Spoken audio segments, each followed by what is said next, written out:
So tonight I want to look at James chapter 4 for a few minutes. James, a practical book, teaches us a lot of how-tos, a lot of what not to do, but also a whole lot of what to do. Right? And I think that's really probably the way I like to think about James. He's telling us what to do. Hi, Jeff, Leah. And this title I chose of this, Draw Near to God, is what I've labeled the lesson as. Really, that's really not the main point of the lesson. You'll understand that as we go through it. But these verses, I think, we often go to this for this idea that's brought out in verse 8, draw near to God and he will draw near to you. And of course, that's a very powerful statement, isn't it? But James talks about that in several ways, and he tells us what to do, how to do that. Okay, and so that's what I want to look at tonight. It seems that beginning in this chapter, if we were to read all of it, we don't have time, but if we were to read all of it, James kind of weaves together in here the idea of being wary of worldliness. If you were to try to label these verses, and he continually goes back to that kind of idea. He talks about passions. He talks about desires. He talks about inner man, warring against the inner man, warring against good, quarreling out of our own desires. Wars come from our own desires. It's an interesting thought, and one you could spend some time thinking about. He warns us about being a friend of the world, becoming an enemy to God in the process. And I think in the course of describing how we are to be instead, James puts forth several suggestions to us. And so let's look back at these verses one at a time. Let's see here.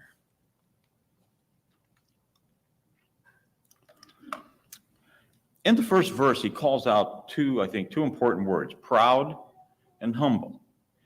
And he says, God opposes the proud, but gives grace, the gift of grace to us, the gift, to the humble.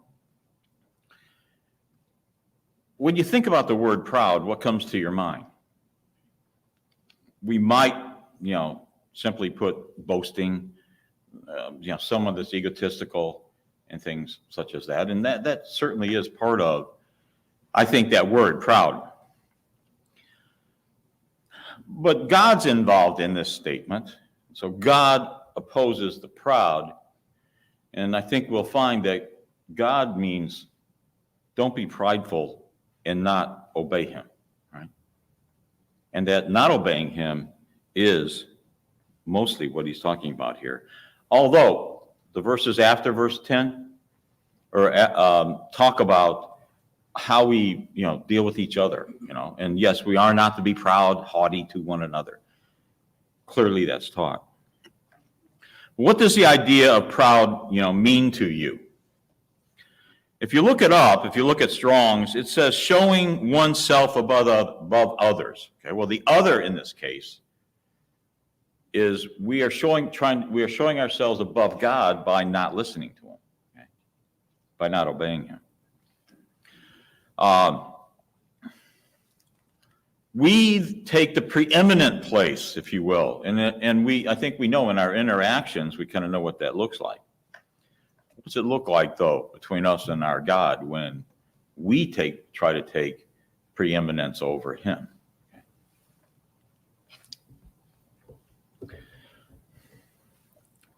Then that's contrasted, if you will, with the idea of being humble. And I think for tonight, I would like us to think about the word humble, as more of as God's authority. We are to subjugate ourselves to God, and that way we are being humble, and that way we are recognizing, we're acknowledging God's authority by doing that. So what is your opinion about humbleness? Many think it means And in their mind, they picture this retiring, this meek individual. Two words that I don't like going together: milk toast. You ever had milk toast? I haven't, but I understand some people do eat that, put milk on toast.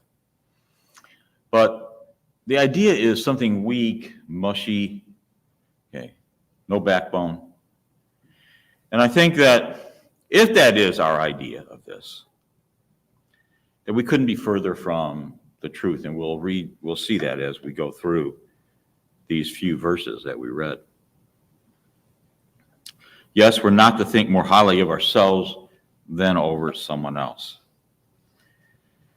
And God does not want us to live like that. He does not want that to be our attitude, okay, when we're in the world. But for sure, he expects us to humble ourselves to him and not be haughty, not think we have preeminence over him. The stark contrast here couldn't be probably more clear when God says he opposes the proud and he gives grace to the humble. And so as we read this, I think, and as we go through the rest of these verses, let's keep that in mind. This is a great difference between being proudful and being humble as we go through these words here. In Proverbs 3:34 says, toward the scorners, he is a scornful, but to the humble, he gives favor. And that's where this verse comes from. This verse is a quote from Proverbs 3:34. And this idea of scornful, if you look that up, there's a word vision given of what scornful looks like. Okay, and it says to make mouths at. Okay, you ever been talking to someone and they don't like what you're saying, and what do they look like? That's what we're talking about, to be scornful. To scoff, and I think we know when you're saying something to someone and they don't like it, they kind of have a scoffful attitude about it, right? They kind of throw it off themselves. And we also find that Peter does the same thing. So uses the same verse in 1 Peter 5:5, where he says, likewise, you who are younger, be subject to your elders. And so this is the area where we're talking about how one is to think of the elders. Clothe yourselves, all of you, with humility toward one another, for God opposes the proud but gives grace to the humble. So we see how Peter used this idea of proud and humble. We'd be proudful if you were to not be respectful to elders, to your elders. He goes on then, James does. He talks about submitting ourselves to God. And let's talk about this idea of submitting. In some versions, it might say be subject, or to subject yourselves, okay, to God. But I think when you think about it, there's a lot of us who might not organize, okay, our lives, arrange our lives under God and his will. We might not subordinate ourselves to him. How do we not do that? Well, by acting as not a subject, right, of his. We are to put ourselves in subjection, which is what it means, and to submit to one's control. So who's in control of our life? Submitting ourselves. And then he continues. He says, resist the devil and he will flee from me, or from you. And when you think about this idea of resisting, those who try to build themselves up, they exercise, right? And we walk to try to build our ability to breathe and our muscles and so on, etc. And sometimes we use resistance to build up, don't we? We push hard things. We push against things. Sometimes we use our own weight, okay, as that resistance. And if we do that, if we build ourselves up, the more often we resist Satan, resist the devil, the stronger that we get in that resisting of him, okay? And so we are to withstand and to oppose him. Resistance is not won without effort. So we're going to have to expend some effort to do that. It takes practice. It takes preparation. It takes the proper tutelage, if you will. In other words, seeking our knowledge from God. Flee, in this case, is not running away, if you will. It's not out of fear, out of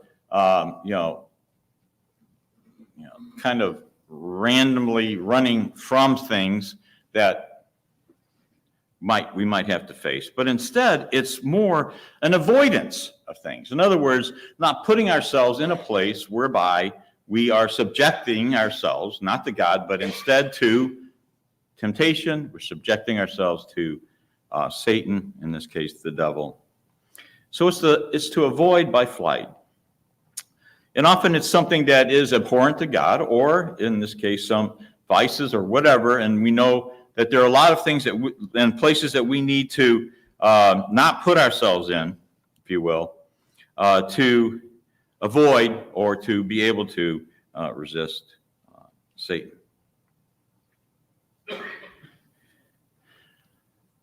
Once again, Peter uses the same idea himself in the same chapter. 1 Peter 5:9 says, resist him, being Satan, firm in your faith. So we're getting some ways to do this, knowing that the same kinds of suffering are being experienced by your brotherhood throughout the world. Testing, and Peter talks about testing. Through testing, you gain strength. Okay, and so that's kind of what he is talking about here. And I think that when you look in the full, if you will, the full reading of these verses,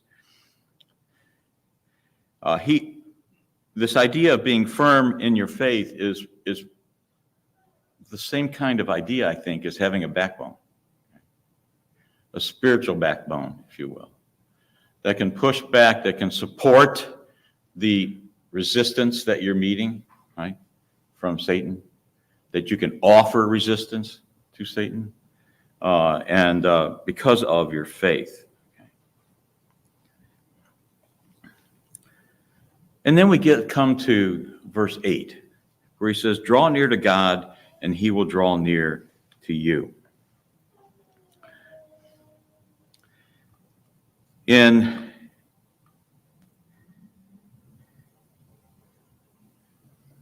this case, I think James is excellent. We don't do such a great job in organizing these verses here. The idea of drawing near to God and he'll draw near to you. How? How do we do that? Okay, what's the secret here for that? And James gives us some ways, okay, to deal with this idea. All right, and one of them from verse 8, cleanse your hands. Okay, and when you think about that, we have a lot, I think, of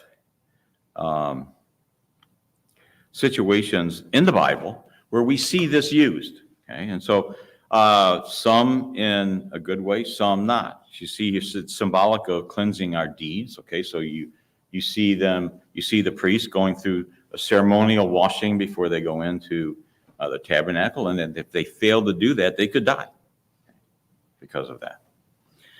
And you see Pilate using it, don't you? And he misuses it in the sense that he thinks washing his hands is going to make him innocent of the death of Jesus. Okay. But it's the idea of it, right? It's what it represents, cleansing yourself of something. In Psalms 26:6, we read, I wash my hands in innocence and go around your altar, O Lord, proclaiming thanksgiving aloud and telling all your wondrous deeds.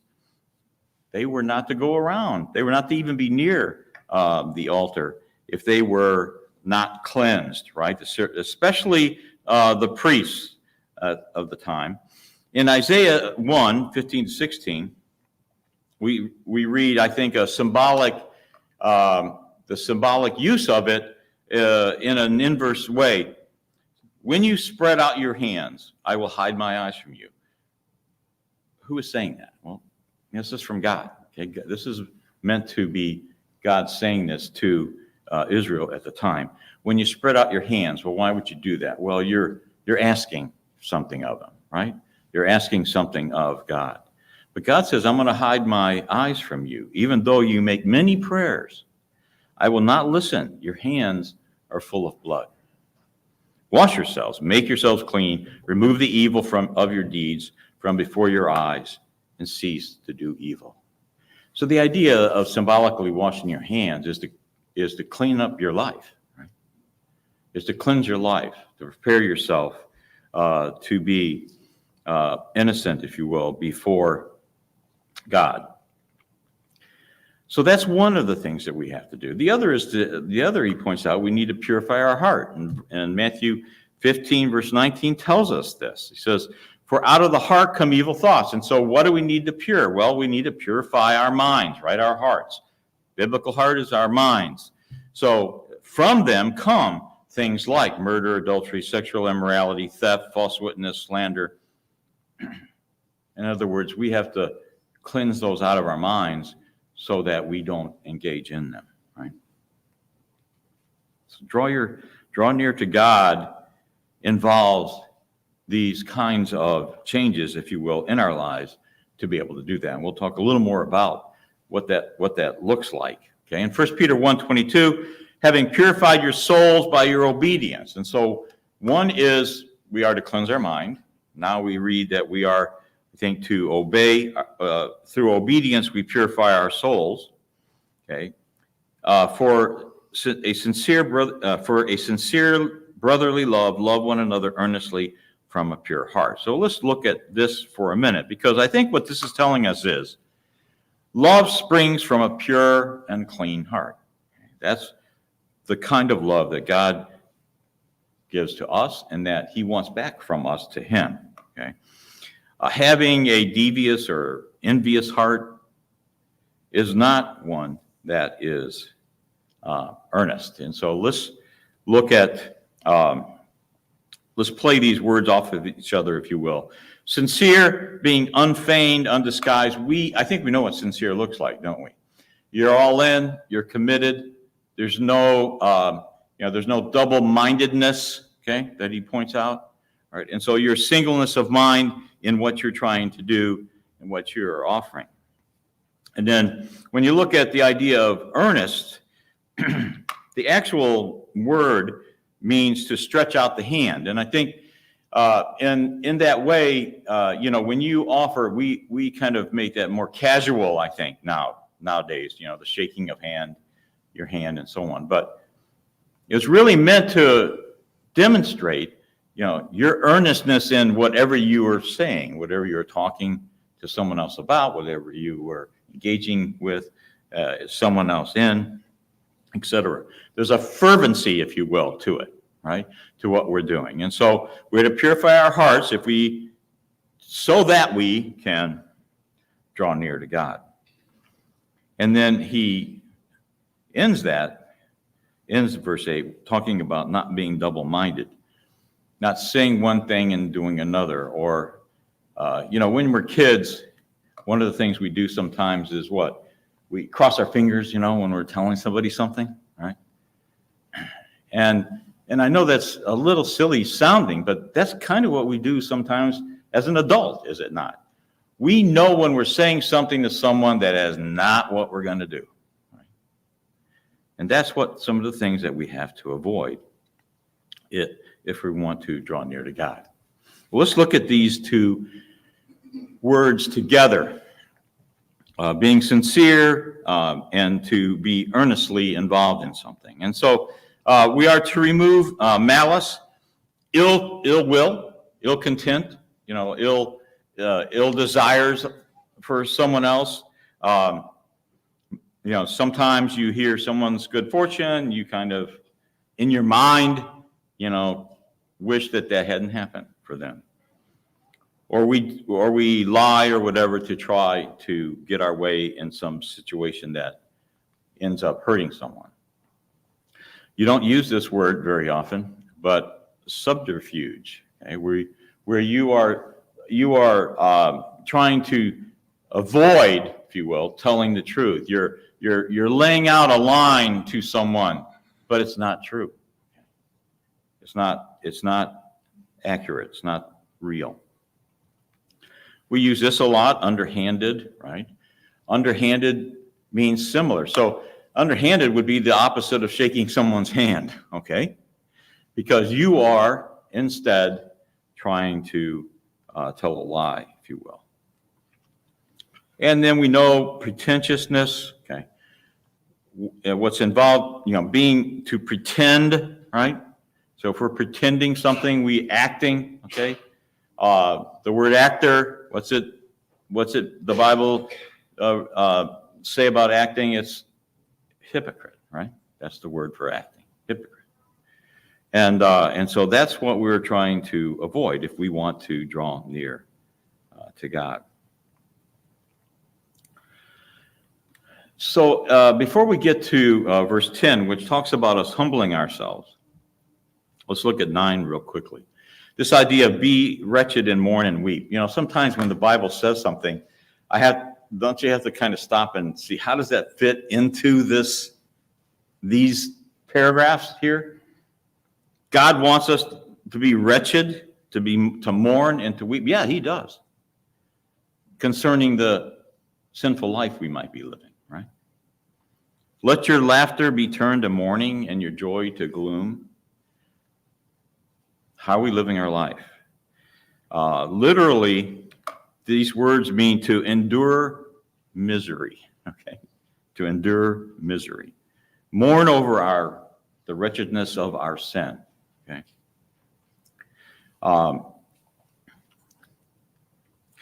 In James 5, chapter 5 and verse 1, he adds the word that means to howl. Okay? You ever howled at something you've done in your mind even, okay?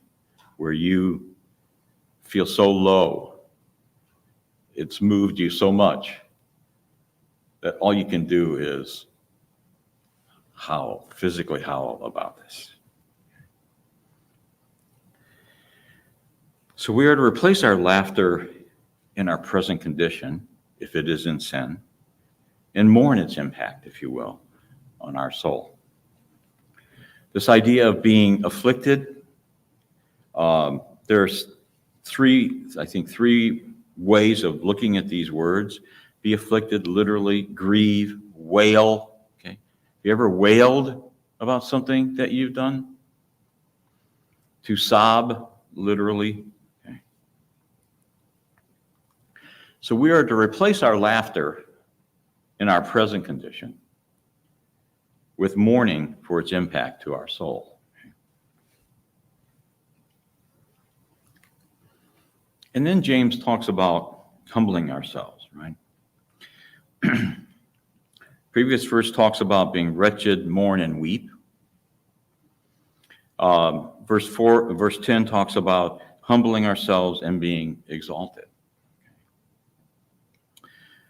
These are opposites, right? Pride and humbleness can't coexist, can they? They're mutually exclusive.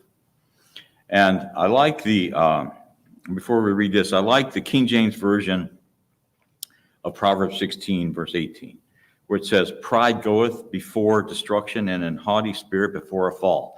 We use that, don't we? We use that today. Pride goeth before the fall, right? And because it blinds us, it elevates ourselves and our mind beyond reality. And all we can do is fall, as a result of that. And when we become haughty, we think we're greater than God, we're going to fall, okay? That fall will come. Matthew 23 says, whoever exalts himself will be humbled. Whoever humbles himself will be exalted. Another way of saying the same thing, similar thing. And then I forgot I had this verse on here. And so let's talk about then drawing near to God. When you look around, look around ourselves, okay? Would God want to be near us? We draw near to God by cleansing ourselves, by changing our life. Does God want to be with us? Does he want to be near us? I mean, God's not going to be joined with sin, is he? And if our life needs to be cleansed, if we need to humble ourselves, subject ourselves to him, and there are ways that we're living our life that's demonstrating that that's not how we're living it, then God's not going to draw near to us, right? And so if we do these three things that James talked about, cleanse our hands, purify our hearts, and humble ourselves. And what does humble mean? Subject ourselves to God. Right? Then we will draw near to God and he will draw near to us. God will draw near to us because we've cleansed ourselves. And we're to make our lives in submission to him. And so when we think about tonight's lesson, you might think it should have been titled Humbleness. But the goal is to draw near to God, is it not? We want God to be able to be near us, or us to be near to him, right? And the way we can do that is by cleansing ourselves, cleansing our heart, living our life in a way where our hands are cleansed. So if you're here tonight and you came ready to become part of God's body, you realize I need him in my life. He's not going to draw near me. Tonight's a great opportunity to be able to wash your hands, purify your heart, humble yourself. And we're ready to do that. The group here is ready. We have water to baptize those who need to. We certainly want to hear from those who would like prayers said on their behalf. And whoever believes and is baptized will be saved. But if we do not believe, then we will be condemned. Let's stand and sing.